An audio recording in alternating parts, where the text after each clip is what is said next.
Baru berapa orang ini? 9 orang. Kita mulai aja.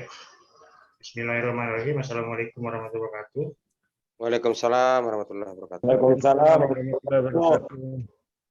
Biar segera kita mulai.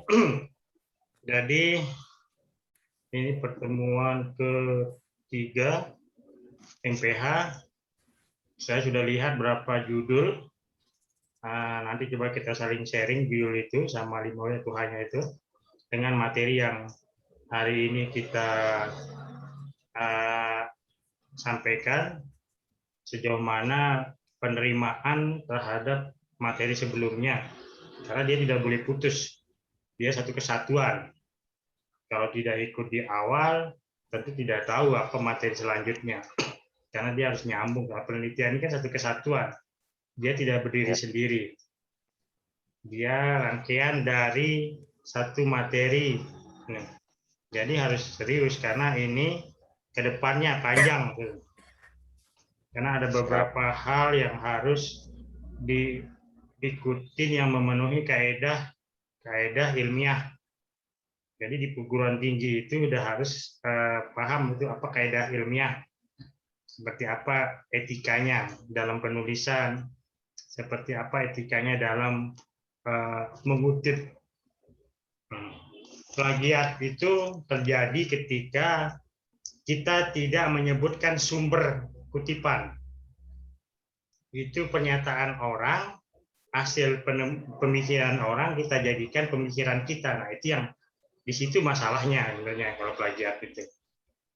Tidak haram kita kutip pernyataan orang, tapi kita masukkan sumbernya itu kemudian. Bukan hal yang dilarang, tapi hal yang diwajibkan. Tidak mungkin semua orang punya pemikiran yang sama, pasti berbeda-beda pemikirannya. Cara menyampaikan pun juga pasti berbeda-beda. Tidak mungkin dia sama. Karena otak orang ini beda cara berpikirnya masing-masing. Cara menyampaikannya pun pasti berbeda. Makanya ketika penulisan dalam tulisan itu sudah bisa dilacak. Oh, ini yang punya tulisan karena begini gaya pemikirannya, begini gaya menulisnya. Itu orang sudah tahu. Makanya mengutip itu bukan hal yang haram, wajib, tapi wajib juga untuk disebut sumbernya kemudian, sumber kutipannya. Tidak berdiri sendiri kemudian. Gitu. Materi kita hari ini itu soal penelitian normatif dan penelitian empiris. Di dalam kuliah logika hukum, kita sudah pernah menyampaikan bahwa ilmu hukum ini adalah ilmu yang sui generis, ilmu yang berbeda dari ilmu-ilmu lainnya, karena ada kajian normatif itu tadi. Kalau dia kajiannya normatif, itu adalah kajian yang butuh cepat penanganannya, butuh cepat rekayasa sosialnya, karena terkait soal hal yang bersifat normatif. Di situ kekhasan atau ciri khas dari ilmu hukum, karena tidak ada penelitian normatif di ilmu-ilmu lainnya. Tapi kalau di ilmu hukum itu ditemukan, karena objek kajiannya adalah perundang-undangan yang namanya normatif. Kalau dia empiris, pasti akan bicara soal bagaimana pelaksanaan dari norma-norma itu. Baik, kita mulai pertemuan ketiga kita. Ini komponen penelitian. Ini bagian alur atau komponen inti dari orang mau melakukan penelitian. Jadi komponen MPH itu ada tujuannya apa? Mau meneliti judul soal COVID atau bantuan korupsi dan bantuan sosial, apa yang mau kita tuju? Apa kegunaannya? Apa tujuannya? Terus apa kegunaannya kalau kita meneliti itu? Kita mau lihat alur korupsinya, modus korupsinya, peta korupsinya, atau apanya. Nah, itu yang harus dipikirkan kemudian. Datanya bagaimana cara memperoleh datanya? Apakah hal-hal yang masih tahap penyidikan, bolehkah itu dipublish? Itu jadi pertanyaan. Nah, itu kalau kita mau penelitian soal bansos COVID misalnya. Apakah sudah ada kemudian masalahnya? Kalau mau itu kalau kita mau meneliti objek kajiannya yang normatif sampai ke kasusnya. Apakah kasusnya sudah ada yang diputus pengadilan atau belum? Nah, memang seorang sarjana hukum atau para ahli hukum itu boleh melakukan penelitian terhadap putusan pengadilan. Boleh dia mengkaji putusan pengadilan. Tetapi putusan pengadilan yang boleh dikaji adalah putusan pengadilan yang telah berkekuatan hukum tetap. Yang sudah inkrah istilahnya. Sudah tetap. Si pihak tidak melakukan upaya hukum lagi. Jadi itu putusan inkrah, putusan yang sudah tetap. Nah, objek itu yang bisa diteliti. Makanya dikecualikan terhadap putusan-putusan yang belum inkrah. Kalau putusan yang belum inkrah belum boleh diteliti karena mereka masih menempuh. Kita belum tahu pandangan hukum apa dari upaya hukum yang dilakukan. Itu data. Nah, itulah bagian data kemudian. Itu data penelitian. Selain data penelitiannya adalah putusan, tentu objek kajiannya adalah tidak jauh atau tidak lepas dari objek kajian normatif perundang-undangan. Apakah permasalahan itu muncul dan dibawa ke meja persidangan karena persoalan normatif, persoalan prosedur, persoalan aturan normatifnya, administrasinya, apa tidak? Kalau iya, maka sangat dibutuhkan kemudian yang namanya peraturan perundang-undangan menjadi data. Kemudian terakhir ada cara yang ilmiah.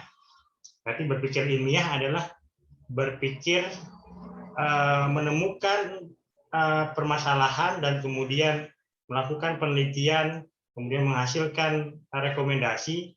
Itu adalah cara-cara ilmiah.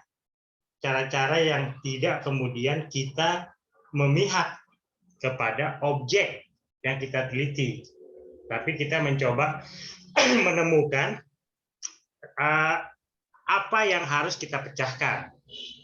Apakah kita mau lihat prosedurnya saja, atau kalau bahasa ininya adalah doktrin pendapat para ahli ini, apakah sesuai norma ini dengan pendapat para ahli? Hanya itukah yang mau kita teliti, atau lebih luas lagi soal bicara kewenangan? Kalau bicara kewenangan, maka objek kajiannya adalah asas. Atau lebih tinggi lagi, bicara nilai, objek kajiannya adalah filosofi. Nah, itu biasanya sesuai jenjang pendidikannya. Makanya sarjana hukum itu diharapkan hanya sebatas soal kajian-kajian normatif atau lebih kepada doktrin-doktrin hukum. Karena sarjana hukum lebih kepada melihat dasain dan dasolen ya. Kalau kita mau bicara soal secara empiris, tapi belum tidak sampai kita coba membongkar karakter secara antropologis, secara sosiologis, secara psikologis. Karena itu ada di lapangan hukum disertasi kemudian kalau mau membongkar secara antropologisnya, sosiologis dan psikologi. Ada psikologi hukum istilahnya. Nah, itu lapangannya adalah lebih kepada lapangan filosofis atau orang-orang yang mau membuat disertasi luas. Makanya disarankan hukum itu hanya sebatas doktrin terhadap norma. Itu yang diterima. Nah, kriteria penelitian ilmiah itu ada 8 kriteria penelitian ilmiah. Ini batasannya. Jadi ini harus diingat, apa sih yang dikatakan ilmiah itu? Menyatakan tujuan yang jelas. Jadi tujuan yang mau ditelitinya harus jelas. Apa yang mau dicapai dari penelitian itu. Yang kedua adalah menggunakan landasan teoritis dan metode pengujian data yang relevan. Itu ilmiah. Kalau kita mau menguji pemerintahan desa, maka landasan teoritisnya atau pendapat ahlinya adalah orang-orang yang para sarjana terkait soal desa, terkait soal pemerintahan desa misalnya. Bukan kemudian sarjana hukum bisnis yang dimasukkan di dalam pendapat-pendapat ahlinya. Kemudian peraturan perundang-undangan, bagaimana konsepnya, nah, itu. Kemudian penelitian orang lain yang sebelumnya apakah sama atau berbeda.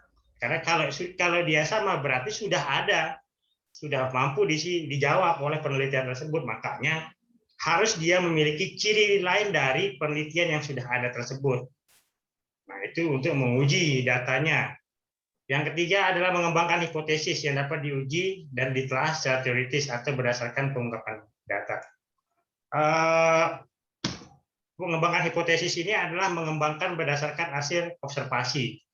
Kita observasi ke A, ke B, ke C, melihat dari jauh, bisa wawancara, apa itu kita kumpulkan jadi satu menjadi hipotesa kemudian.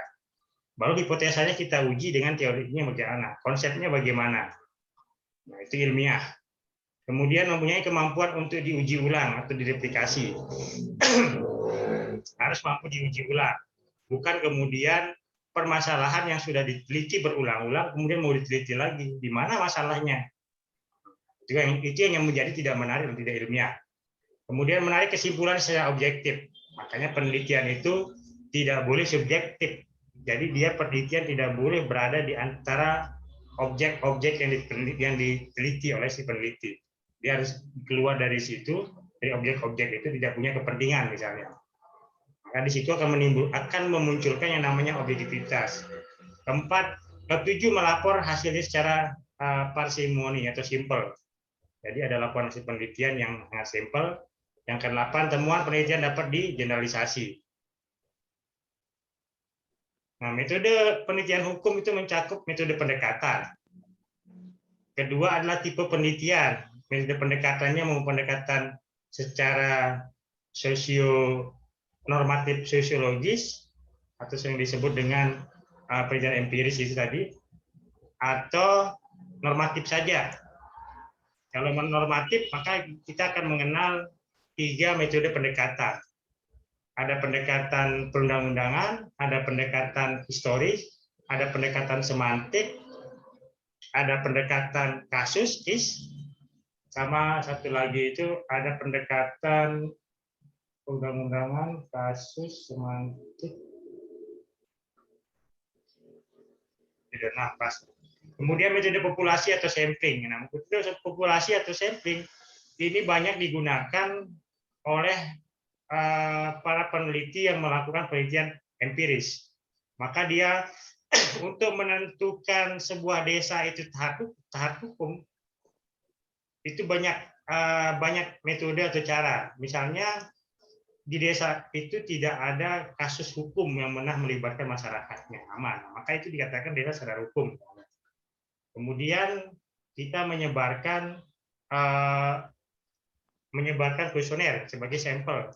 Berapa sih orang yang paham soal hukum, berapa orang tidak paham, misalnya seperti itu. Akan terlihat sekian orang yang paham soal hukum, sekian orang tidak tahu sama sekali, sekian orang mengetahui tapi tidak tahu cara menggunakannya, misalnya seperti itu, cara menggunakan hukum. Nah, itu sampling. Kemudian yang keempat ada metode pengumpulan data. Nah, bagaimana cara mengumpulkan data ini? Apakah langsung dianalisis? Apakah ditabulasi terlebih dahulu? Atau diverifikasi terlebih dahulu mana yang relevan baru bisa masuk tanpa proses tabulasi. Jadi ketika kita penelitian di lapangan kita langsung kemudian menggunakannya. Tidak kita verifikasi terlebih dahulu, siapa tahu ada keterkaitan antara desa A dengan desa B misalnya. Itu tergantung bagaimana cara kita mengumpulkan data. Itu yang disebut dengan metode pengumpulan data. Kemudian pengolahan data dan analisis, bagaimana cara kita mengolahnya, kemudian kita analisis. Baru kita melahirkan yang namanya penelitian yang sesuai dengan kaedah-kaedah ilmiah tadi itu. Kemudian metode penelitian. Nah, dalam melakukan suatu penelitian hukum tidak dapat terlepas dengan penggunaan metode penelitian. Karena setiap penelitian apa saja pastilah menggunakan metode untuk menganalisis permasalahan yang diangkat. Jadi tidak ada di dunia ini yang tidak menggunakan metode untuk melakukan penelitian. Jadi semua itu menggunakan metode. Kenapa itu kemudian metode ini menjadi alat atau sarana penting untuk menguji penelitian seseorang. Jadi yang kalau orang mau menguji penelitiannya itu diujilah di metodologinya. Makanya metodologi ini menjadi pegangan atau langkah awal sebelum penelitian dilakukan. Metode penelitian ini itu apa istilahnya, kitab kuningnya orang melakukan penelitian. Kalau di Arab, di Islam itu ada Arab gundul, itu disebut kitab kuning. Nah, di penelitian inilah kitab kuningnya. Itu MPH, orang penelitian, metode penelitian. Hampir semua program studi ilmu hukum, ilmu ekonomi, akuntansi, semuanya punya metodologi. Semuanya punya metode berbeda-beda, karena kan objek yang diteliti beda. Dan apa yang mau diteliti adalah beda, karena kalau hukum, objeknya sebagian besar adalah soal masyarakat. Makanya ada anekdot itu, ada 3 dokter istilahnya ya.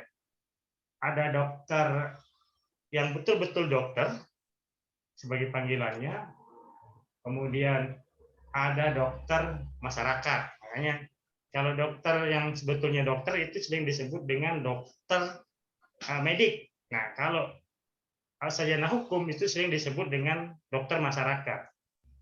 Karena objek penelitiannya adalah masyarakat. Bagaimana hukum itu dibuat, direkayasa, itu yang diteliti. Nah, itu yang dimaksud dengan metodenya. Kemudian menurut Sujono Sukamto, ini orang yang banyak bukunya yang dirujuk sebagai, karena dia orang yang membuat metode penelitian hukum pertama kali. Dengan menulis buku ya, bukan pertama kali ke penelitian, enggak. Menulis buku Sujono Sukamto ini. Nah, dia menyatakan bahwa penelitian merupakan suatu kegiatan ilmiah yang didasarkan pada metode, sistematika, dan pemikiran tertentu, dan bertujuan untuk mempelajari suatu atau beberapa gejala hukum tertentu dengan jalan menganalisisnya. Nah, ini yang tadi dikatakan oleh rekayasa sosial. Nah, gejala hukum ini yang diteliti. Untuk merubah perilaku itu bagaimana caranya? Nah, kecuali itu maka juga diadakan pemeriksaan mendalam terhadap fakta hukum tersebut untuk kemudian mengusahakan suatu pemecahan atas permasalahan yang timbul dalam gejala yang bersangkutan. Seperti yang diungkapkan sebelumnya, penelitian mempunyai berbagai kategori. Di antaranya adalah metode penelitian yang berdasarkan fokus kajiannya terbagi menjadi 3 bagian. Nah, dalam penelitian hukum itu ada 3 model penelitian hukum. Pertama, penelitian hukum normatif, kemudian penelitian hukum sosiologis, itu kajiannya adalah sosiologis murni, tidak menerapkan norma dan segala macamnya. Yang ketiga adalah empiris. Empiris ini ada normatif dan sosiologisnya.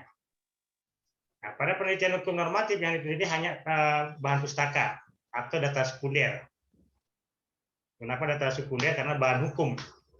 Dia bukan datanya bukan data seperti penelitian eksak.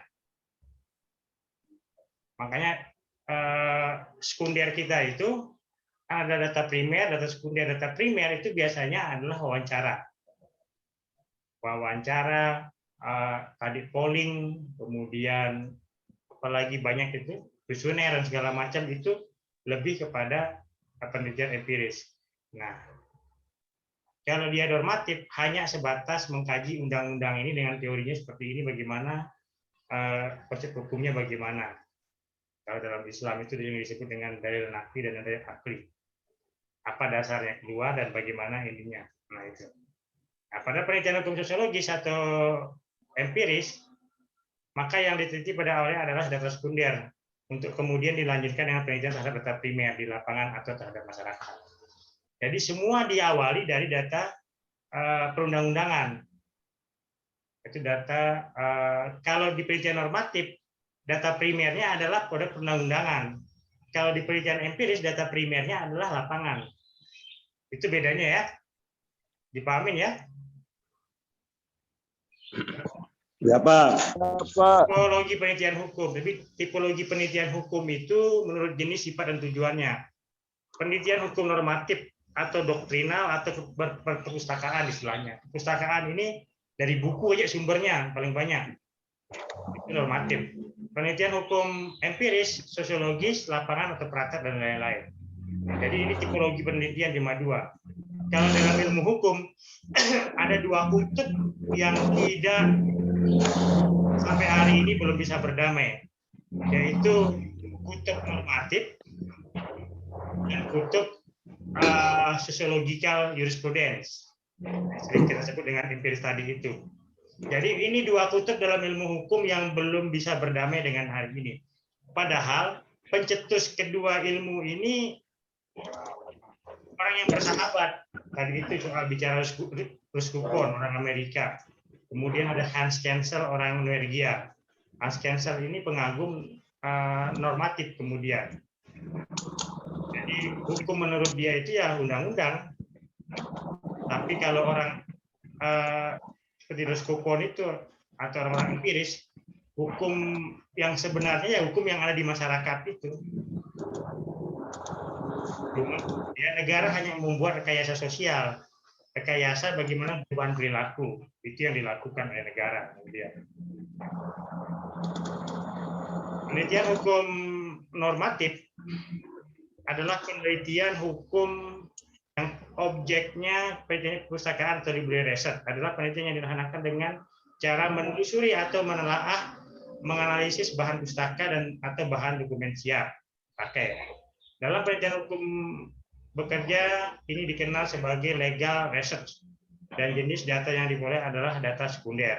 Nah, kegiatan yang dilakukan dapat berbentuk penelitian, menelusuri dan menganalisis peraturan, mengumpulkan dan menganalisis polis atau jurisprudensi, membaca dan menganalisis kontrak atau mencari dan membaca rangkuman dari buku acuan. Jenis kegiatan ini lazim dilakukan dalam penelitian hukum normatif atau penelitian hukum doktrinal. Ini lebih kepada peraturan perundang-undangan atau normatif. Nah, kegiatan yang perlu dilakukan di dalam penelitian hukum normatif adalah memilih pasal-pasal yang berisi kaidah-kaidah hukum, membuat sistematika dari pasal-pasal itu, menganalisis pasal-pasalnya. Jadi kita buat, kalau normatif itu paling gampang, kita kumpulkan semua peraturan perundang-undangan atau sering disebut dengan legal audit. Legal audit ini mengumpulkan peraturan perundang-undangan, kayak tadi itu dijelaskan itu soal ada 12 undang-undang, ada 10 undang-undang. Nah, 10 undang-undang itu adalah penelitian normatif. Itu kita kumpulkan terlebih dahulu. Setelah kita kumpulkan, kita baca, kita analisis untuk membuat sistematika dari pasal-pasal itu. Alur berpikirnya kemudian istilahnya. Baru kita analisis pasal-pasal itu. Nah, penelitian hukum normatif ini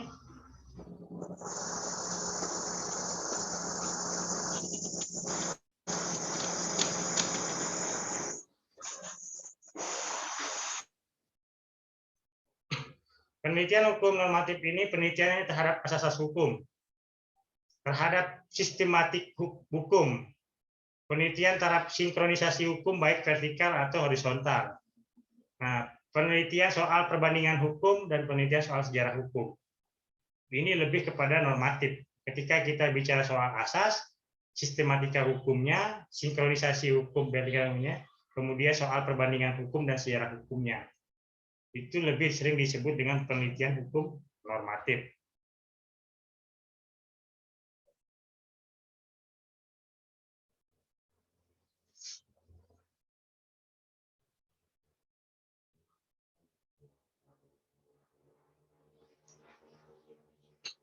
Kedua, penelitian hukum normatif empiris. Jadi menggabungkan hal-hal yang normal tadi dengan yang empiris. Bagaimana bicara dasain dan dasolen, mana hukum berlaku sesungguhnya. Nah, itu yang diteliti oleh dari penelitian hukum normatif empiris gitu.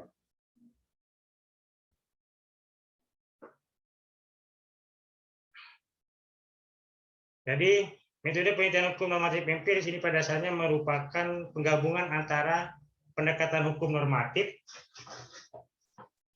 dengan adanya penambahan sebagai unsur empiris. Metode penelitian normatif empiris mengenai implementasi ketentuan hukum normatif undang-undang.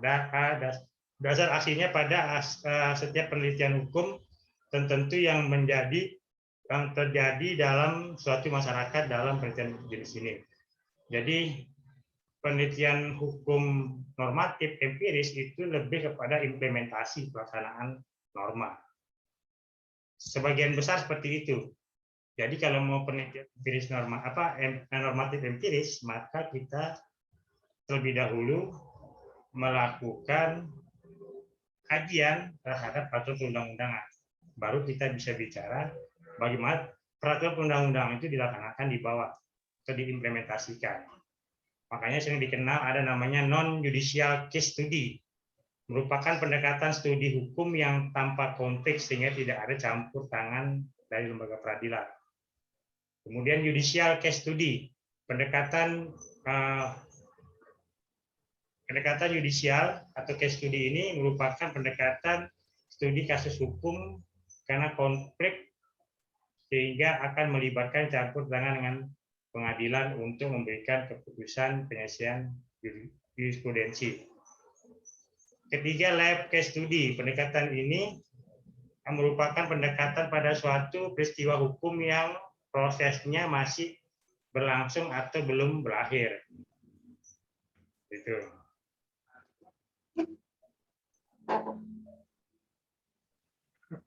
Kalau metode penelitian hukum empiris, metode pendekatan hukum empirisnya adalah suatu metode pendekatan hukum yang berfungsi untuk melihat hukum dalam artian nyata dan meneliti bagaimana bekerjanya hukum di lingkungan masyarakat.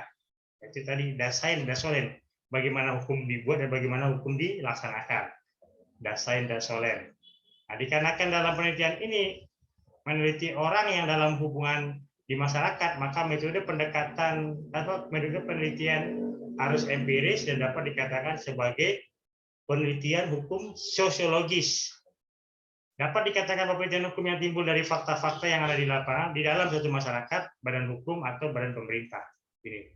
Jadi tiga ini, ada pemerintah, ada masyarakat, ada badan hukum ini bisa swasta, bisa dalam negeri. Nah, kemudian badan hukum pemerintah. Itulah yang menjadi objek dari penelitian empiris. Jadi hubungannya itu semuanya adalah ada pada masyarakat. Kemudian tidak bisa dia berdiri sendiri tiba-tiba tidak melibatkan masyarakat.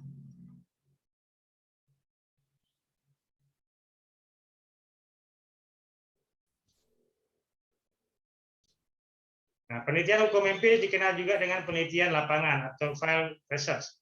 Adalah pengumpulan materi atau bahan penelitian yang harus diupayakan atau dicari sendiri oleh karena belum tersedia. Nah, kegiatan yang dilakukan dapat berbentuk membuat pedoman wawancara. Misalnya kita membuat penelitian empiris. Pedoman wawancara sudah disiapkan supaya tidak melebar, tidak keluar, tercapai apa yang mau kita wawancarai itu. Makanya penting kemudian pertanyaan wawancara supaya datanya itu betul-betul data yang valid dan mudah diverifikasi. Nah, kegiatan yang dilakukan dalam bentuk membuat pedoman wawancara dan diikuti dengan mencari serta mewawancarai para informan, menyusun kuesioner, dan kemudian mengedarkan kuesioner itu pada responden melalui pengamatan observasi. Penelitian hukum empiris atau lapangan versi mencakup penelitian terhadap identifikasi hukum, penelitian terhadap efektivitas hukum di dalam masyarakat. Jadi ada dua, mengidentifikasi hukum itu dalam masyarakat. Yang kedua adalah bagaimana peran peneliti untuk mengefektivitaskan hukum di dalam masyarakat itu. Pertama mengidentifikasi, yang kedua bagaimana meningkatkan perannya.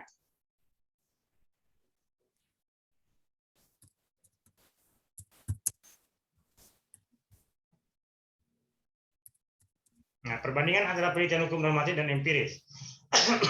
Ini perbandingannya. Kalau pada tahap metode pendekatan misalnya, penelitian hukum normatif itu pada normatif atau yuridis. Hukum diidentifikasi sebagai norma, peraturan atau undang-undang. Nah, kalau di empiris atau sosiologis, hukum diidentifikasikan sebagai perilaku yang mempola. Jadi ada pola perilaku yang dipolakan kemudian. Jadi semua orang ini pasti punya perilaku yang berbeda-beda. Nah, perilaku yang berbeda-beda itu dipolakan menjadi satu itu bagaimana kemudian? Nah, itu yang diteliti. Kemudian kerangka teorinya, atau sering disebut dengan tinjauan pustaka. Kerangka teorinya dengan tinjauan pustaka. Jadi cara berpikir kita itu ada di tinjauan pustaka kemudian. Teori-teori intern tentang hukum, seperti undang-undang, peraturan, dan seterusnya. Teori sosialnya mengenai hukum atau teori hukum sosiologis. Pembuktiannya melalui masyarakat. Nah, yang ketiga adalah data. Ketika bicara data, maka menggunakan data yang diperoleh dari studi kepustakaan. Jadi kepada buku-buku, bukan sumbernya di perpustakaan ya, tapi di perpustakaan itu sumber studi buku literatur yang isinya ada pendapat-pendapat ahli di dalamnya, kemudian pendapat-pendapat para sarjana istilahnya. Nah, itu yang jadi sumber hukumnya, kemudian sumber penelitian datanya, sering disebut dengan bahan hukum ya istilahnya.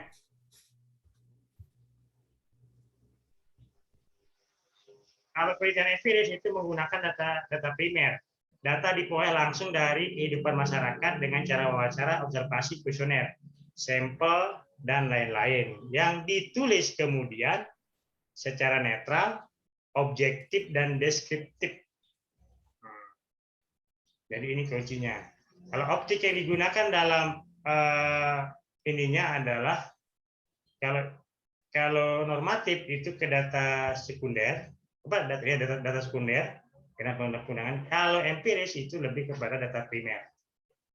Dasar untuk menganalisis norma, yuridis, jurisprudensi, dan doktrin. Teori sosiologi. Itu kalau penelitian empiris. Nah, logika berpikir. Kalau empiris itu deduktif, kalau normatif itu deduktif, kalau empiris itu induktif. Masih paham lah soal induktif dan deduktif? Di logika berpikir itu kita jelaskan. Nah, logika berpikir induktif. Nah, tujuannya membuat keputusan, menyelesaikan masalah. Kalau empiris lebih kepada deskriptif, eksploratif, memahami, dan prediktif, memprediksi apa yang akan terjadi.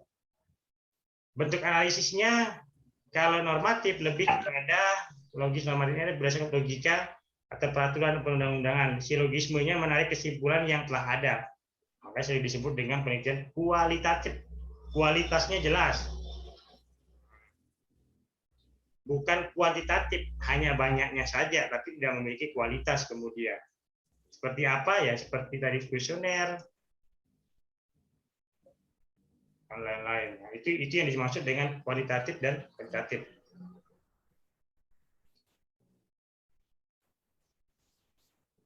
Nah, penelitian terhadap identifikasi hukum. Untuk melihat dan mengidentifikasi apakah ada hukum di dalam suatu masyarakat, maka menurut ilmu sosiologi hukum, perlu diperhatikan adanya indikator kesadaran hukum sebagai berikut. Pengetahuan hukumnya, apakah masyarakat memiliki pengetahuan tentang pembentukan hukum? Jadi kalau kita mau penelitian soal legal drafting. Pemahaman hukum adalah masyarakat memahami makna dari adanya hukum dalam masyarakat. Sikap hukum atau orang menilai hukum, apakah masyarakat dapat mencerminkan adanya hukum tersebut. Yang keempat, perilaku hukum yang orang berperilaku sesuai hukum, apakah perilaku masyarakat sudah sesuai dengan hukum. Nah, itu yang diuji kalau bicara soal identifikasi hukum. Kalau kita mau mengidentifikasi sumber-sumber hukum ini. Kemudian penelitian terhadap efektivitas hukum dalam masyarakat. Nah, untuk dapat melihat apakah hukum berlaku efektif atau belum, mungkin dapat diteliti berdasarkan sistem hukum law enforcement. Nah, ini yang disebut dengan sistem hukum menurut Lawrence enforcement. Nah, ini sistem hukum. Sistem hukum menurut Lawrence itu ada legal substansi, legal struktur, legal kultur. Kenapa bukan law substansi kemudian? Kenapa bukan law struktur? Kenapa bukan law kultur? Jadi sistem hukum itu ada substansinya. Substansinya itu apa? Norma. Ya undang-undang, ya peraturan perundang-undangan itu substansinya. Struktur hukum, struktur normanya apa? Jadi di situ struktur birokrasi, struktur aparat kemudian. Ya disitulah APH. Ada kepolisian, ada kejaksaan, ada pengadilan, ada ombudsman, ada komisi informasi, ada komisi kejaksaan dan seterusnya yang kemudian bagaimana struktur ini bekerja. Nah, itu yang dilihat. Apakah struktur ini taat terhadap norma yang tadi yang bicara substansi itu atau tidak? Atau dia berdiri sendiri? Apakah orang Indonesia taat dengan peraturan presiden tentang vaksinasi misalnya? Ketika di desanya ada vaksinasi untuk COVID, diumumkan, disuruh kumpul, apakah semua masyarakat desa itu kumpul mengikuti saran dari kepala desa untuk divaksin atau menolak? Nah, itu yang bisa kita uji misalnya Pak COVID. Kemudian ada legal kultur yang terakhir, itu budaya hukum. Bagaimana budayanya? Sama seperti ini. Ada perda provinsi soal perkawinan di bawah umur, yaitu yang belum 19 tahun. Kemudian dalam pergub itu, perda. Dalam perda itu bicara sanksi kemudian. Nah, di perda provinsi ya ini ya, perda provinsi Nusa Tenggara Barat. Nah, di masyarakat Sasak itu ada adat istiadat kemudian. Ketika orang dibawa lari, dia wajib dinikahkan walaupun umurnya di bawah 19 tahun. Tapi ketika dia sudah dibawa lari, itu wajib harus dinikahkan. Nah, itu ada aturan adat kemudian. Apakah kemudian substansi yang dibuat undang-undang ini menurut budaya hukum itu sah atau tidak? Atau bagaimana kemudian legal struktur ini, kepolisian ini bertindak terhadap permasalahan adat kemudian ketika orang yang menikah di bawah umur 19 tahun. Nah, ini yang kemudian kalau ini yang mau diteliti, maka telitilah ini dengan sistem hukum yang dibangun ini gitu kemudian. Dicari ciri khasnya, jadi judul itu. Jadi tadi kita kan tidak pernah terpikir di kita itu bahwa ada perkawinan secara adat misalnya tadi itu. Ketika orang dibawa lari dia harus dinikahkan. Tapi umurnya belum 19 tahun. Karena kalau kita mengembalikan ke orang tuanya, maka itu disebut sebagai penghinaan. Misalnya. Tapi kan ada legal kultur, ada budaya hukum yang berlaku di masyarakat itu. Ketika budaya hukum yang berlaku di masyarakat, berarti kan norma ini dikesampingkan. Substansi hukum ini dikesampingkan oleh masyarakat-masyarakat yang masih kuat soal adatnya. Tapi kemudian bagaimana dengan state aparatus ini, APH ini? Apakah dia tunduk dengan budaya-budaya yang tadi yang kita sebut itu yang tidak tertulis itu, atau tunduk dengan aturan-aturan ini? Dengan norma yang berlaku misalnya.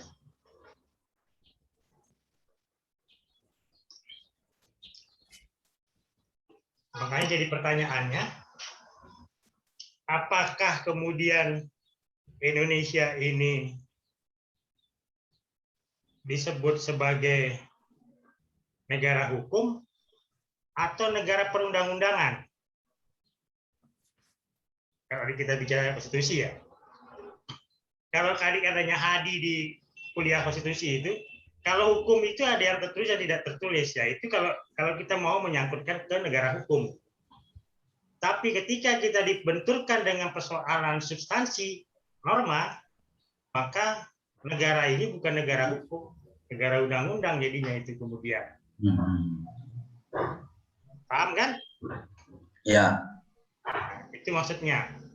Sama seperti Kek Mandalika. Kek Mandalika itu spiritnya adalah kawasan ekonomi khusus. maka diadakanlah pembebasan tanah untuk kepentingan umum.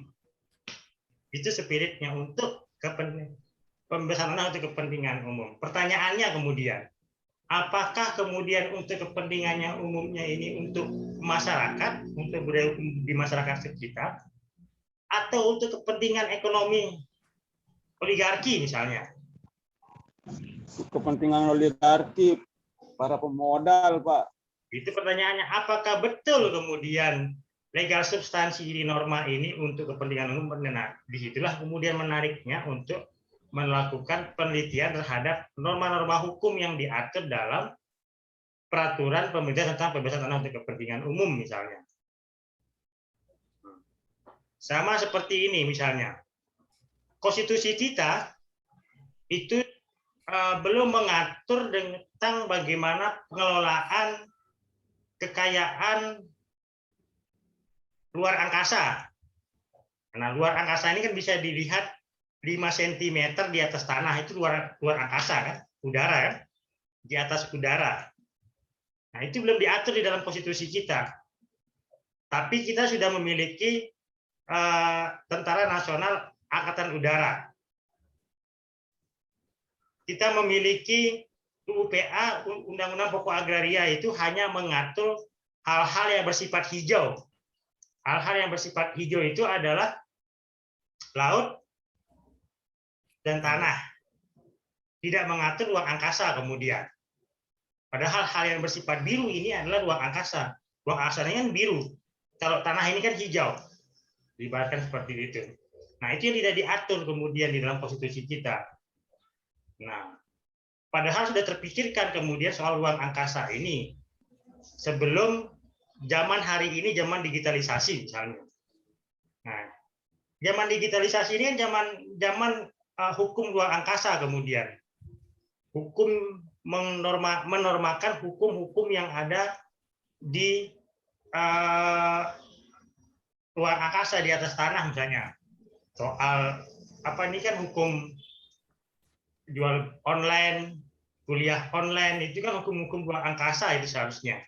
Kayak penerbangan ruang angkasa, satelit dan segala macamnya itu. Nah, secara substansi aturan-aturan yang ada hari ini itu belum mampu untuk mengatur masyarakat tentang bagaimana cara transaksi secara elektronik misalnya, secara online.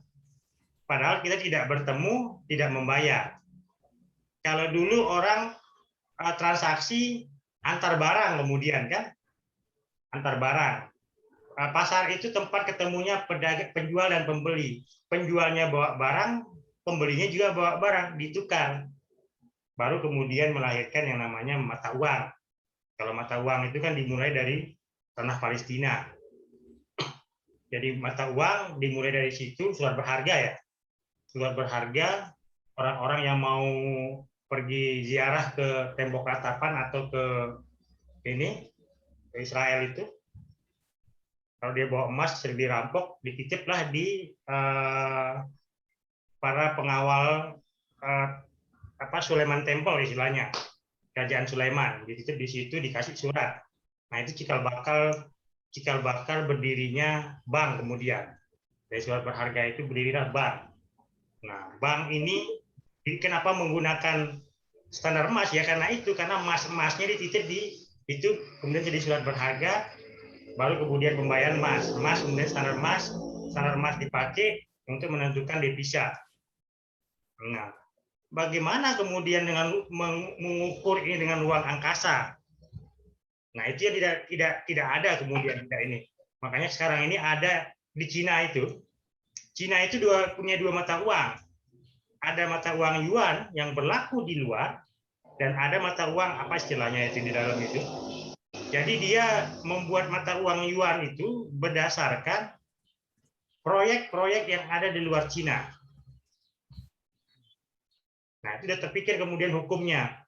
Bagaimana kemudian substansi hukumnya ini, sistem hukumnya ini dengan budaya hukum di Indonesia? Bagaimana orang kemudian, sama soal taksi misalnya, Gojek dan taksi, kan taksi ini tidak pernah berpikir Gojek ini akan besar itu misalnya. Karena dia sedang nongkrong-nongkrong santai saja bisa dapat penumpang. Kalau taksi lelah cari penumpang nggak dapat. Nah, hari ini orang kemudian sangat membutuhkan yang namanya digitalisasi. Nah, merubah perilaku itu dibuatlah hukum. Cuma kemudian HPH ini bagaimana? Misalnya Undang-Undang ITE yang spirit awalnya adalah untuk transaksi perdagangan digital ya, tapi sekarang digunakan berubah jalurnya menjadi lebih kepada mempidanakan orang ketika melakukan penghinaan. Padahal orang dihina itu kan jelas standarnya di hukum pidana itu, bukan menggunakan standar hukum ITE. Kalau belajar hukum pidana, nah itu menjadi masalah kemudian dalam struktur. Nah, itu maksudnya. Dipahamin? Insyaallah Pak ya. Atau masih bingung? Insyaallah anu deh Pak. Kalau masih bingung silakan apa yang ini yang dibingungkan. Dibuka selebar-lebarnya supaya nggak bingung. Nah, kemudian ada 3 tipe. 3 tuh. Siapa mau masuk kalau masih bingung dengan kode. Tipe penelitian itu ada tipe eksploratif, deskriptif, dan eksplanatoris. Nah, tipe eksploratif ini mengeksplor. Jadi kita mengeksplor semua apa yang menjadi yang kita anggap sebagai sumber-sumber data. Itu kita eksplor ya kemudian. Setelah kita eksplor, sosis ini semua kita masukkan. Kemudian kita tulis, kita deskripsikan. Bisa masuk ke situ. Atau eksplanatoris. Eksplanatoris ini lebih kepada studi kasus. Kalau eksplanatoris. Kalau eksploratif itu semua. Kalau deskriptif, kita mendeskripsikan hasil dari eksploratif tadi itu. Yang kita eksplor itu. Nah, kalau eksplanatoris, kita mengambil studi kasus. Nah, itu tipenya. Itu tipe penelitiannya kemudian. Dia bisa mengeneralkan semua menjadi satu, atau menggunakan survei. Baru kita deskriptifkan. Data yang tadi bentuknya tabel-tabel itu, kita bahasakan menjadi deskriptif. Kita tulis dia.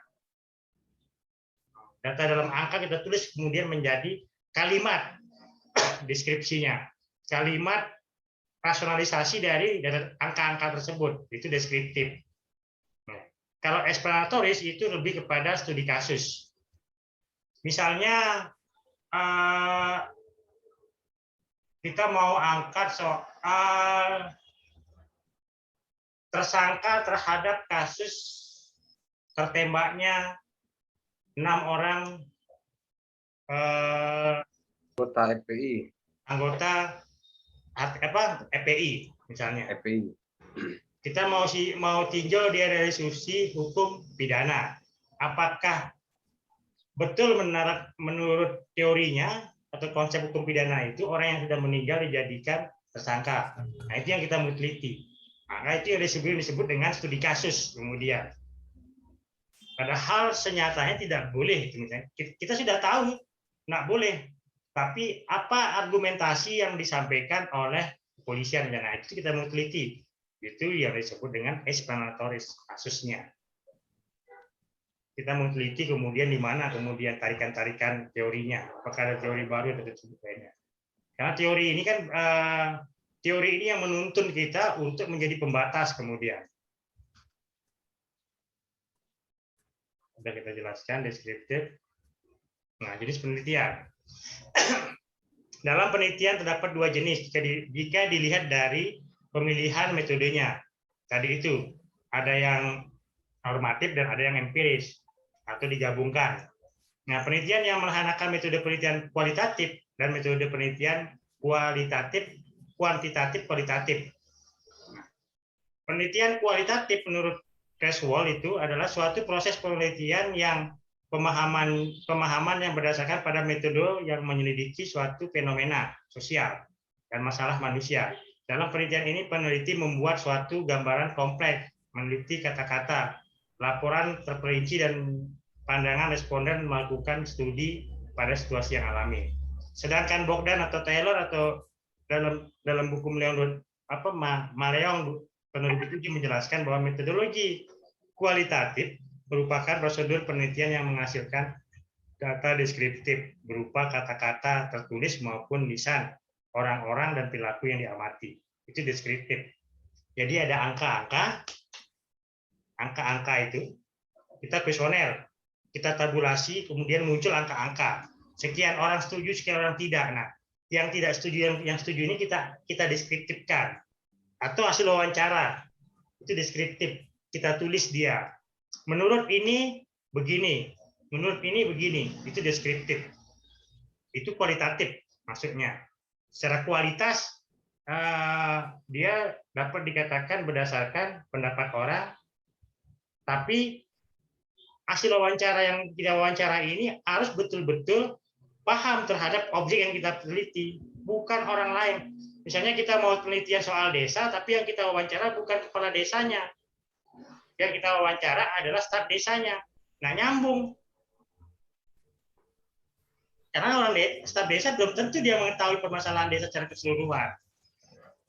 Palingnya secara administrasi yang dia tahu. Nah, itu maksudnya. Itu yang disebut secara kualitasnya.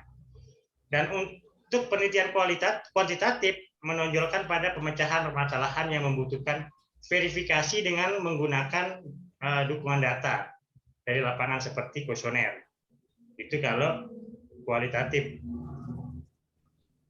Teknik sampling itu ada dua, probability sampling dan non-probability sampling. Jadi non-probability sampling itu ada 6 metodenya.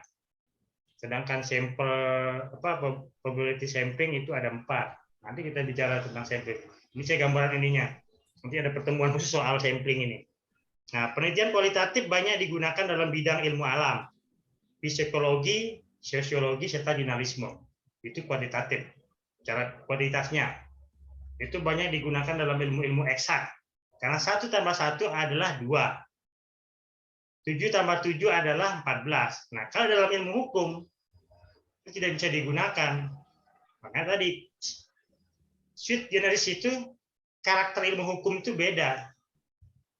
1 tambah 1 bisa jadi 4. Bukan 2 dalam ilmu hukum. Ada faktor lain kemudian. Nah, sama kayak analisis tertembaknya tadi itu misalnya 6 orang anggota FPI. Menurut polisian dia bersalah. Menurut Komnas HAM ada pelanggaran HAM tapi tidak berat. Tapi ada tim lain dari kemudian yang menjelaskan ada pelanggaran HAM berat. Kenapa ada pelanggaran HAM berat? Ada faktor ketiga kemudian yang tidak terungkap. Faktor ketiga ini apa? Nah, itu yang kemudian coba seharusnya diteliti lebih mendalam. Nah, penelitian lebih mendalam itu kualitatifnya itu harus dilihat kemudian rangkaian peristiwa itu menjadi satu kesatuan kalau dalam ilmu hukum. Tidak bisa dilihat sebelah-sebelah. Tidak bisa misalnya kalau orang eksak membahas gempa, ya gempa yang dibahas ya gempa hari ini. Tapi kalau orang hukum melihat gempa, dilihat dari gejala-gejalanya kemudian. Gejala-gejala apa yang kemudian timbul sebelum terjadinya peristiwa tersebut. Itu dimulai dari situ, dari gejala-gejala. Kalau eksak, di saat peristiwa itu langsung dilihat. Gitu. Bukan kemudian dari gejala-gejalanya. Kalau mau lihat COVID, tidak bisa lihat COVID dari peristiwa Ebola, apa-apa sebelumnya. Enggak. Dari sekarang saja. Karena objek penelitiannya pasti. Gitu. Makanya ada beberapa tentang penelitian dengan metode kualitatif dan kuantitatif. Antara metode penelitian kualitatif adalah desain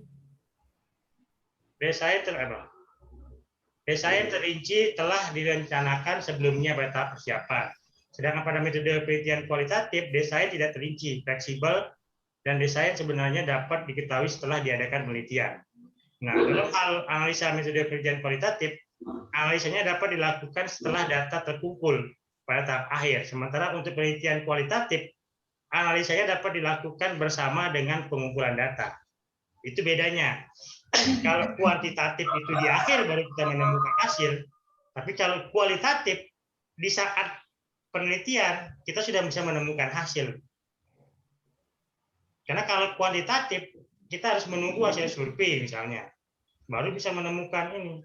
Tapi kalau kualitatif karena wawancara mendalam, in-depth interview istilahnya, itu sudah bisa menemukan kesimpulan atas hasil penelitian kita. Dua metode.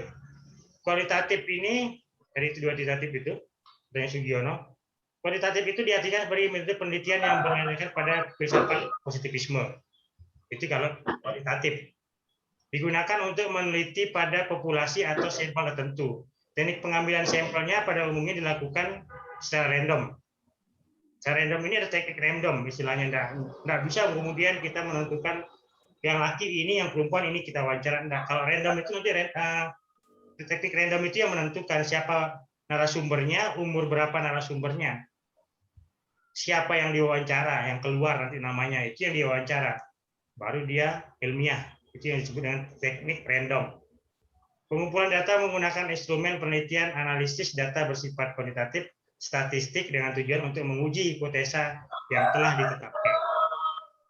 Nah, penelitian kualitatif Burhan Asopa itu memusatkan perhatian pada prinsip umum yang mendasari perwujudan satuan-satuan gejala yang ada dalam kehidupan manusia, atau yang dianalisis adalah gejala sosial budaya dengan kebudayaan masyarakat yang bersangkutan untuk memperoleh sembarangan mengenai pola yang berlaku.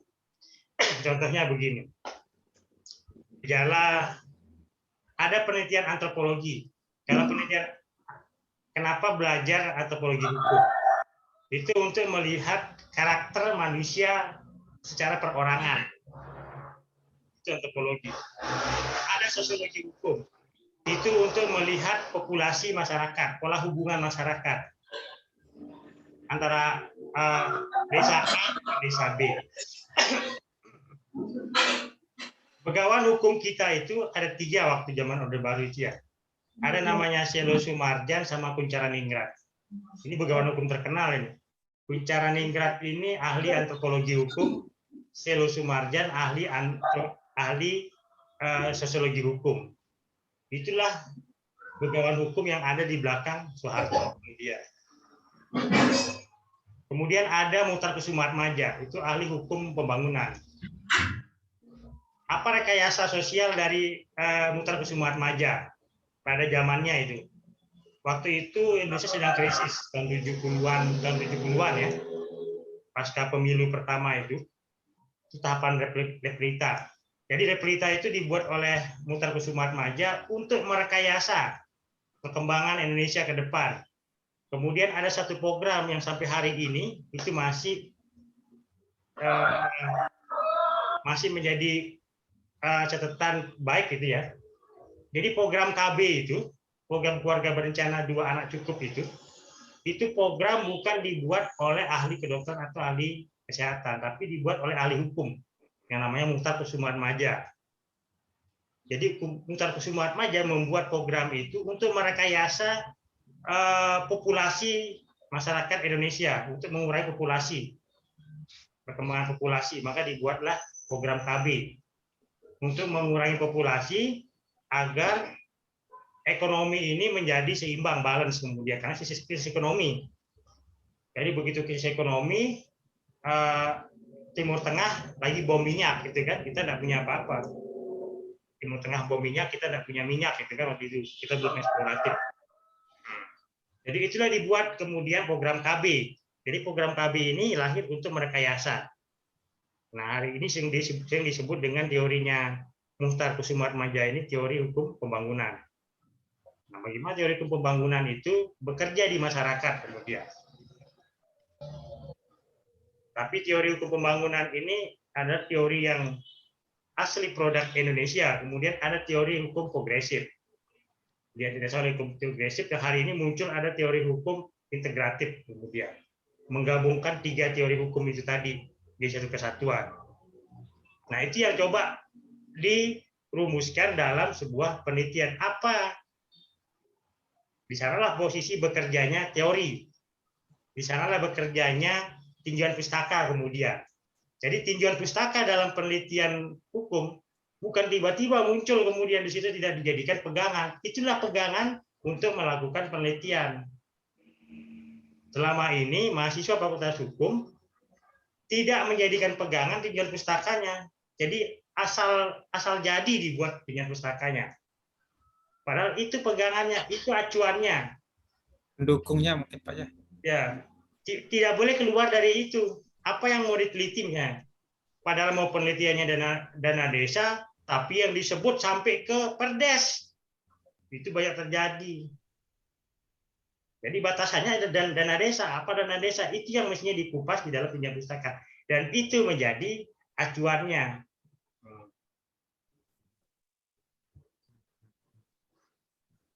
Itu penelitian kualitatif. Secara kualitas ya teknik. Ini yang sering disebut dengan in-depth analisis atau in-depth interview. Wawancara langsung secara mendalam dengan kasus per kasus. Nah, menurut teori penelitian kualitatif, agar penelitian dapat betul-betul berkualitas, maka data yang dikumpulkan harus lengkap, yaitu berupa data primer dan data sekunder. Jadi tidak tiba-tiba muncul data itu, tapi dia harus ditabulasi, kemudian diverifikasi. Alat verifikasinya harus jelas, tidak tiba-tiba ada kemudian. Jadi harus jelas gitu kalau kualitatif. Sehingga tujuan dari metode kualitatif bukan generalisasi, tapi pemahaman secara mendalam terhadap suatu masalah. Bukan mengeneralkan orang kemudian, tapi dia paham kita masalahnya apa gitu.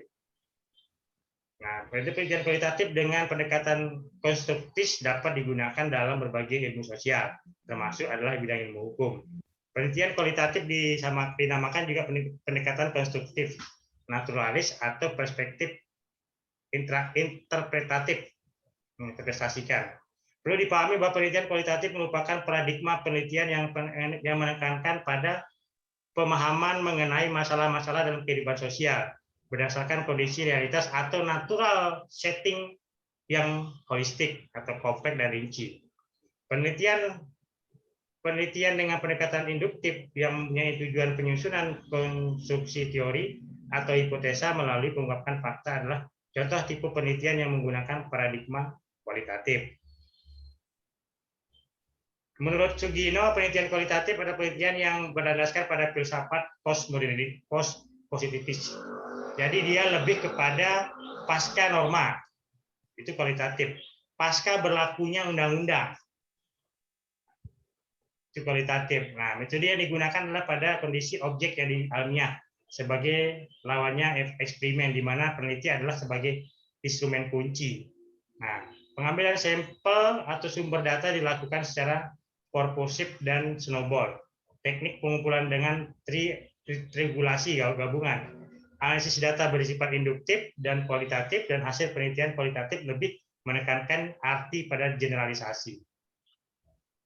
Menurut Strauss dan Corbin, penelitian kualitatif adalah jenis penelitian yang menghasilkan penemuan-penemuan yang tidak dapat diperoleh dengan menggunakan prosedur-prosedur statistik.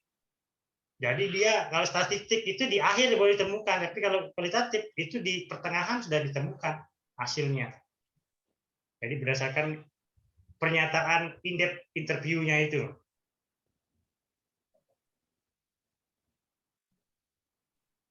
Nah, penelitian kuantitatif empiris normatif. Nah, metode penelitian kuantitatif adalah metode penelitian yang berlandaskan terhadap filsafat positivisme.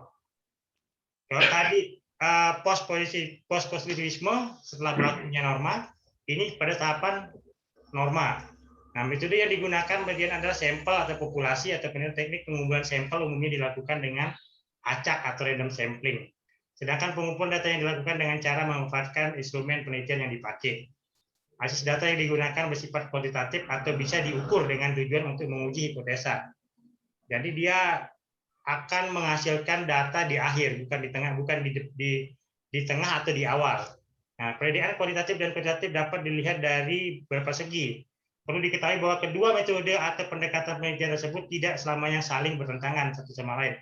Ada juga beberapa hal yang memiliki kesamaan dan kemiripan. Ini dia desainnya. Kalau kualitatif bersifat umum dan fleksibel dan dinamis, karena penelitian kualitatif sendiri dapat berkembang selama proses penelitian berlangsung. Kalau kuantitatif memiliki sifat yang khusus, terperinci dan statis. Alur dari proses penelitian kualitatif sendiri sudah direncanakan sejak awal dan tidak dapat diubah lagi. Itu kalau kuantitatif, karena menggunakan metode sampling, menggunakan metode sampel. Kemudian analisis data kualitatif dapat dianalisis secara proses penelitian berlangsung. Kuantitatif dapat dianalisis pada tahap akhir sebelum laporan. Jadi disinilah penggunaan logika hukum. Kemudian kenapa kualitatif? Apakah pernyataan orang yang kita wawancarai itu benar atau tidak berdasarkan teori logika hukum? Itu disitulah bergunanya penelitian kualitatif dengan logika hukum tadi. Jangan saya yang bicara. Silakan, siapa yang bertanya? Saya Pak dosen.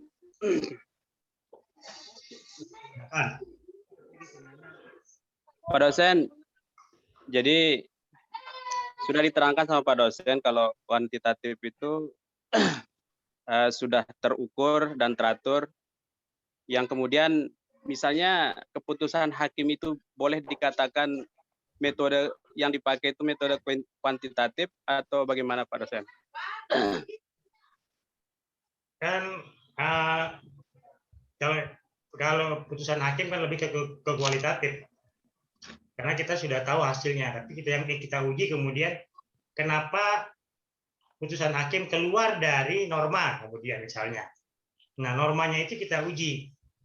Kenapa hakim tidak tunduk pada undang-undang misalnya, dan dia memutus berdasarkan pertimbangannya. Apa alasannya? Itu yang kita uji kemudian.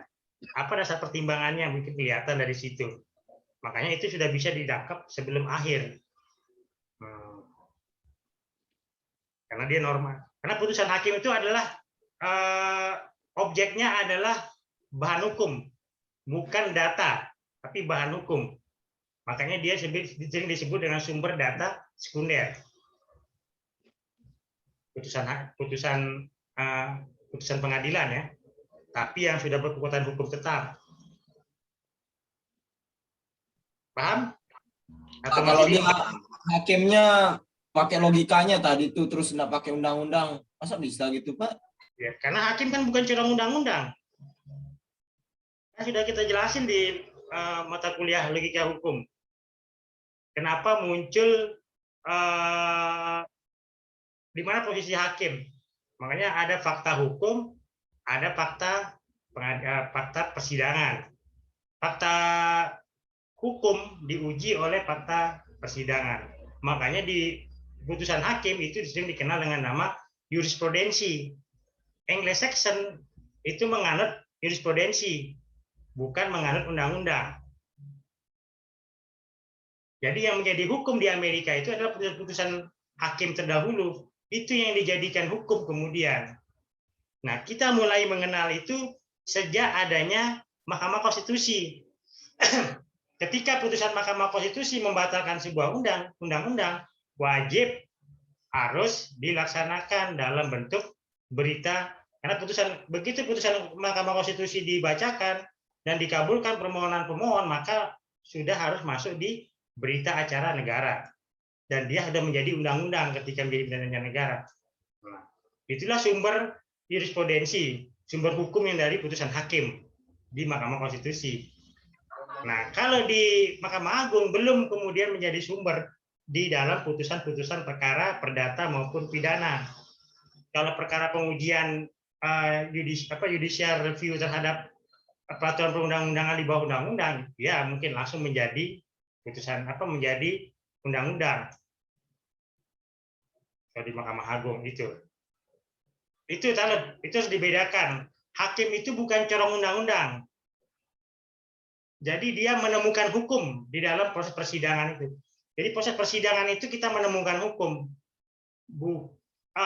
Undang-undang hanya menjadi acuan. Jadi real untuk kita, ini kita uji kemudian di dalam fakta hukumnya. Makanya kemudian ada klarifikasi saksi, kan? Ada bukti surat, ada sumpah, ada keterangan ahli, kan itu kemudian yang menjadi alat ujinya. Ada teori di dalam itu yang diketerangkan oleh ahli, baru kita menemukan. Begitu. Ya, Pak dosen, Ya. kalau memang hakim punya jurisprudensi, lalu kemudian para pengacara boleh dikatakan kualitatif, pakai metode kualitatif. Nah, bisa karena pengacara itu subjektif. Jaksa juga subjektif. Gitu. Karena jaksa sama pengacara tidak menemukan hukum. Jaksa selaku penuntut, pengacara selaku pembela. Maaf Pak dosen, saya potong. Lalu bagaimana kemudian dari metode kualitatif itu ada bentuknya penelitian dan sebagainya. Yang saya lihat di sini pengacara itu menggunakan metode penelitian yang bagaimana kemudian perkara-perkara tersebut diteliti sebelumnya untuk dibuat sebuah pengajuan ke pengadilan. Apakah unsur dari itu tidak bisa dikatakan metode kuantitatif, Pak dosen? Kalau pengacara itu membuat sebuah gugatan itu berdasarkan keterangan kliennya, subjektif kan? Subjektif. Dan kemudian menurut pengacara itu kliennya yang benar. Padahal dia punya dia tidak kuasai tanah misalnya kliennya. Berapa tahun tidak kuasai tanah kliennya ini? 30 tahun misalnya. Tapi dia punya bukti hanya selembar pipil misalnya. Dianggap sebagai bukti hak. Karena ada nama kakeknya misalnya di situ. Digugat orang yang menguasai tanah yang punya sertifikat. Dasar sertifikat terbit adalah jual beli misalnya. Dia tidak tahu pengacara ini, kan berasumsi. Begitu masuk ke persidangan baru menemukan fakta hukum. Oh, fakta hukumnya dulu yang menguasai tanah ini jual beli dengan kakeknya. Karena pipil bukan alas hak sekarang ini. Kalau sebelum tahun 93 ya iyalah pipil dia menjadi alas hak. Tapi setelah tahun 93 dia hanya bukti pembayaran pajak kemudian. Karena apa?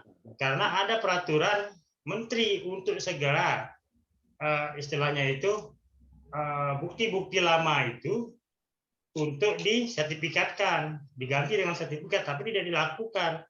Tahun 93 diberhentikan, tidak boleh dikeluarkan. Gitu. Makanya subjektif yang ditampilkan oleh pengacara, bukan objektif. Begitu juga jaksa. Walaupun dia menuntut orang menghadirkan depan persidangan dengan keterangan saksi dan lainnya, tapi koridor dia melakukan penyidikan adalah undang-undang batasannya. Nah, undang-undang inilah yang diuji di depan pengadilan kemudian. Situ perannya pengacara kemudian menguji, karena pengacara kan tidak tahu fakta sebetulnya. Begitu ada saksi baru dia tahu. Nah, di saksi itu yang diuji kemudian. Apakah ada deleming atau tidak, ada turut serta atau tidak. Nah, pengujiannya di situ. Tapi masing-masing subjektif. Objektivitas itu ada di hakim. Hakim tidak boleh memihak. Karena alat ukurnya hakim bukan hanya satu orang saksi, tapi banyak alat bukti itu yang menjadi alat ukurnya. Dan keyakinan hakim. Karena hakim adalah wakil Tuhan. Gitu. Kalau pengacara bukan wakil Tuhan, jaksa bukan wakil Tuhan. Kalau pengacara wakil dari kliennya gitu kan. Di situ tidak ada kemudian Pembela. Tidak ada di pengacara itu bicara objektif, pasti subjektif. Itu yang harus diingat. Nah, tinggal bagaimana cara subjektifnya, makanya ada ininya ya. Menurut siapa itu? Kita ini tidak boleh percaya 100% terhadap klien kita. Begitu kita percaya 100% terhadap klien kita, fatal. Itu kata kunci kalau menjadi pengacara. Jangan pernah percaya 100% sama klienmu. karena belum tentu apa yang disampaikan itu adalah benar. Ya, Kan ya. kita hanya meramunya untuk menjadi suatu untuk penemuan sebuah kebenaran, untuk bicara Betul. keadilan. Karena belum tentu yang disampaikan, pasti ada yang disimpan oleh klien Anda, misalnya. Hal-hal yang tidak menguntungkan dia simpan, yang hanya menguntungkan dia yang dia ungkap.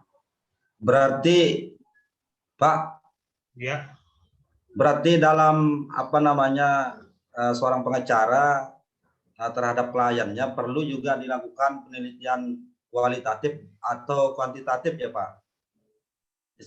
Istilahnya kan kita tidak boleh percaya 100% terhadap keterangan-keterangan klien itu. itu bagaimana cara kita untuk menemukannya itu. Makanya pertama syarat pengacara itu ya harus dia paham peraturan perundang-undangan, paham jurisprudensinya, paham teorinya. Ya. Itu kalau menjadi pengacara, bukan kemudian hanya paham pasal-pasal, tapi tidak paham teorinya. Karena di dalam pasal-pasal itu ada teorinya. Ya. Pasal-pasal itu kan hanya norma. Di bawah, di atasnya norma kan Ada asas. prinsip. Asas atau kaedah. Ada kaedah hukum di atas itu. Baru ada nilai kemudian. Pengacara kan biasanya menulis jawabannya selalu berdasarkan peraturan perundang-undangan. Begini bunyi normanya. Begini bunyi, tapi orang di dalam pengadilan itu yang dikaji bukan hanya undang-undang, bukan hanya norma. Bagaimana jual beli, akad jual beli misalnya. Akad jual beli itu kan jual beli secara lisan. Ya. Dalam hukum itu sah. Dalam hukum perjanjian yang namanya akad. Ya. Nah, beda dalam hukum perikatan kemudian. Hukum ini kan ada dua, perjanjian dan perikatan. Ya.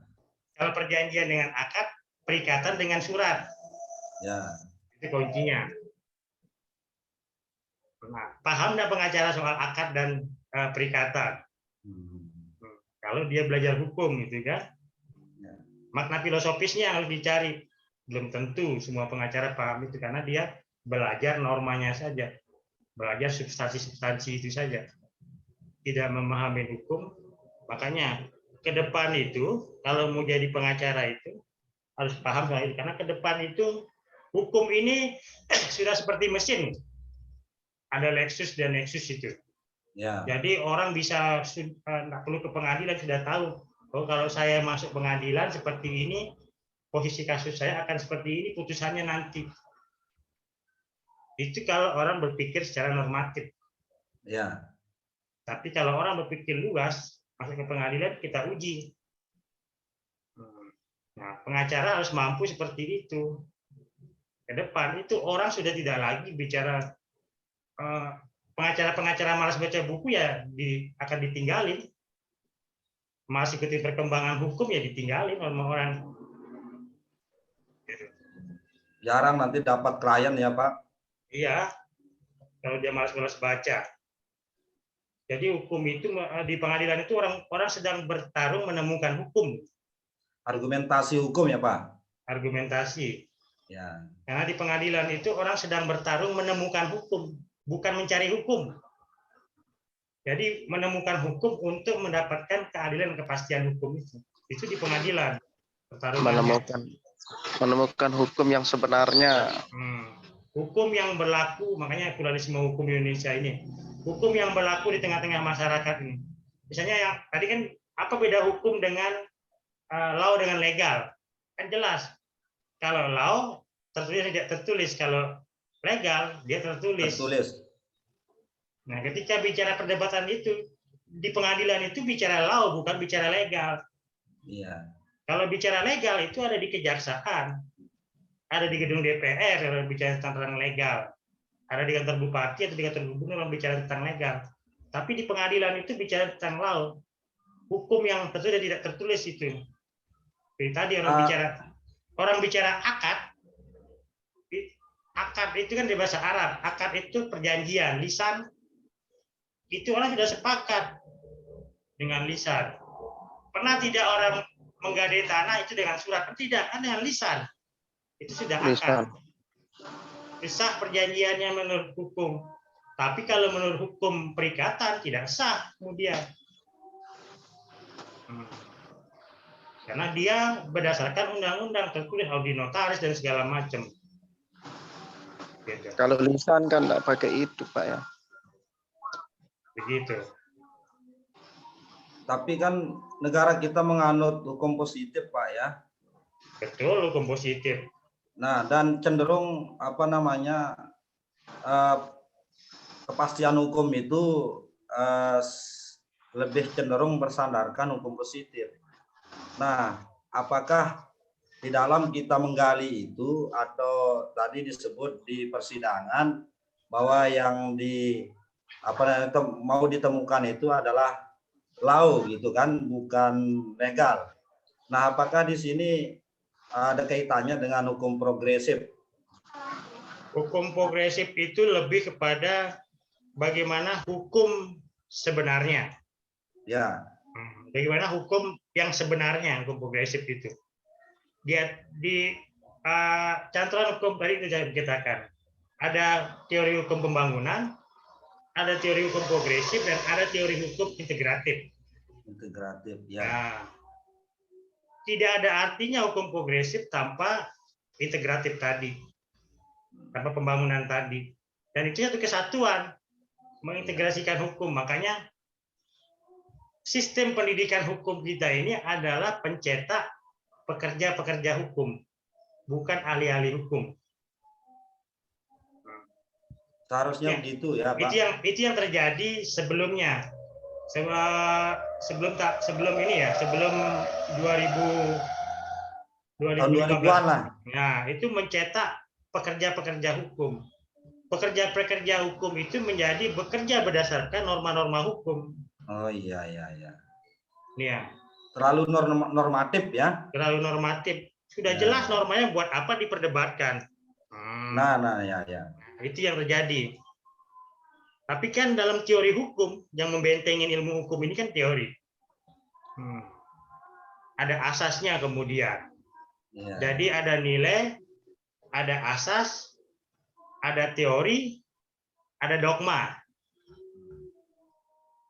Ya. Dogma ini pendapat para ahli. Teori itu jelas. Jadi norma itu lahir berdasarkan keempat hal ini. Nilai, asas, dogma, dan asas, teori, dan dogma. Tapi teorilah yang membentengin kemudian agar asas ini tidak hancur kemudian. Ya. Nggak boleh asas ini rusak, karena asas itu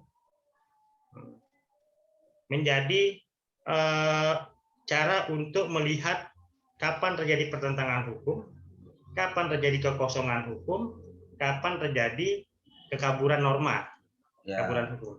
3 hal itu.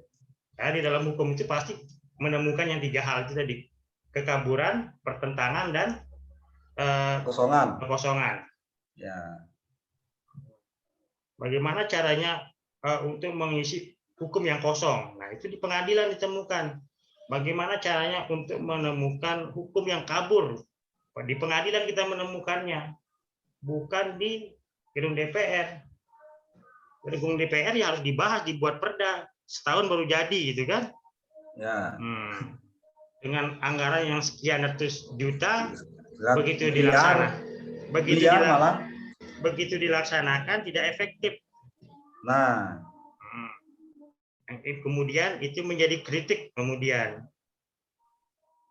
Apakah sudah dilakukan dengan sesuai prosedur atau tidak? Itu yang jadi pertanyaan kemudian. mungkin dari Pak proses sebelum disahkannya undang-undang itu dari tahapan-tahapan yang kalau kita kaitkan dengan hukum progresif, yang mana itu hukum yang sebenarnya, mungkin itu kurang ini ya Pak, kurang penggaliannya dari kenyataan atau fakta-fakta yang ada di masyarakat. Hukum progresif itu ini apa? Membuat hukum itu lebih berani. Lebih berani Ya, keluar dari jalur normatifnya, normanya. normatifnya ya. Nah, jadi hukum progresif itu misalnya seperti ini. Ini contoh hukum progresif. Ya, ya.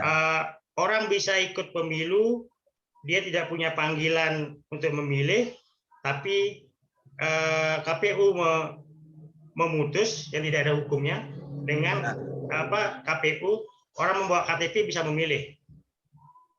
Nah, itu hukum progresif. Ya. Secara normatifnya harus punya KTP, harus ada surat panggilan secara normatifnya, Pak ya. Secara normatifnya harus dengan Ya, surat ya. panggilan. Makanya surat panggilan kemudian diujilah di Mahkamah Konstitusi karena sangat bahaya. Ya. Orang tidak punya surat panggilan itu membahayakan kualitas demokrasi kita. Karena surat panggilan yang tidak dibagi dapat digunakan, disalahgunakan. Nah, itulah yang diuji kemudian. Apakah kemudian betul pernyataan itu? Nah. Beberapa yang menguji. Ternyata betul. Membahayakan. Kalau pilkada tidak kemudian surat panggilan tidak dijalankan. Ini ya bisa jadi pelanggaran ya. Pelanggaran. Nah sedikit Pak, kembali menyinggung masalah undang-undang IT yang mana pada awalnya itu lebih kepada mengatur transaksi elektronik atau digital ya Pak ya. Yang banyak sering terjadi penipuan atau hal-hal yang merugikan di dalam transaksi yang mana sekarang banyak sekali terjadi secara online atau digital. Namun pergeserannya digunakan juga untuk mempidana. Nah ini hal-hal ini yang mempengaruhi ini, apakah ini memang sebuah fakta di lapangan yang kemudian digeser ke pemidanaan, artinya di Undang-Undang ITE itu diatur juga pemidanaan gitu. Atau apakah ini ada unsur politik yang sangat kental sehingga pemerintah menggeser dari undang-undang politik yang hanya mengatur transaksi elektronik menjadi hal-hal yang penghinaan atau pencemaran nama baik itu menjadi pemidanaan. Hukum pidana itu kan jelas. Ya. Hukum pidana itu ada beberapa syarat untuk orang dapat dipidana terkait dengan pencemaran nama baik. Ya. Nah, Undang-Undang ITE kan tidak memperhatikan itu, karena dia bukan undang-undang hukum pidana. Itu posisinya. Ya. Posisinya. Tapi kan banyak juga orang yang dipidana dari kaitannya dengan transaksi elektronik, Pak. Iya, banyak dipidana. Sedangkan sudah ada undang-undang pidana yang mengatur tentang pencemaran nama baik, penghinaan, memfitnah dan segala macam. Tapi di undang-undang ITE kuat sekali di sana digunakan sehingga perkembangannya sampai saat ini kan ada juga cyber Polri sekarang yang sudah jalan. Artinya ini sangat sekali jadinya undang-undang ITE ini, Pak. Speed of law-nya yang harus dilihat. Apa speed of law dari hadirnya undang-undang ITE? Apakah hadirnya ini untuk kepentingan hukum pidana atau kepentingan ekonomi? Itu yang harus dicek. Speed of law-nya, speed of law-nya ada di mana? Di kajian sosiologi, filosofis, dan yuridis itu. Itu speed of law. Bisa menimbang. Ya, Pak.